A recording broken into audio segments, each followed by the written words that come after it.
సీత, రఘు, చాలా thanks Raghu. Thanks దేనికి? నా మీద నీకున్న నమ్మకానికి. నీ గొప్ప మనసుకి ఎన్నిసార్లు థ్యాంక్స్ చెప్పినా తక్కువే. నేనేమీ పరాయవాణ్ణి కాదు కదా థ్యాంక్స్ చెప్పడానికి.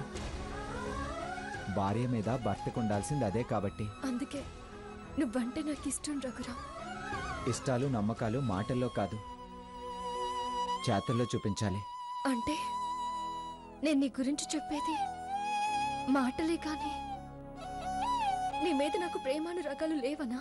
నేను వాటి గురించి అనడం లేదు, నమ్మకాల గురించి.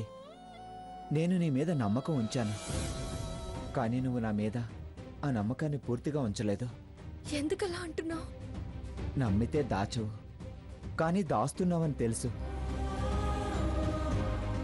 తెలిసినా ప్రశ్నించలేను. కారణం నమ్మకమే.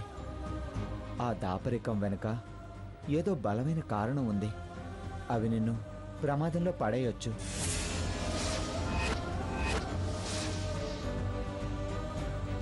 సీత, రెండు పక్కల నమ్మకాలు సమానంగా ఉండాలి. లేకపోతే నడక సాఫీగా సాగకపోవచ్చు. చిన్న చిన్న దూరాలు పెరిగి పెద్దవవ్వచ్చు. నేను వాటిలో వేటిని తట్టుకోలేను సీత. సీత, నేను నిన్ను ఇక్కడ దాచుకున్నాను. ఇక్కడ ఇబ్బంది కలిగితే కష్టం.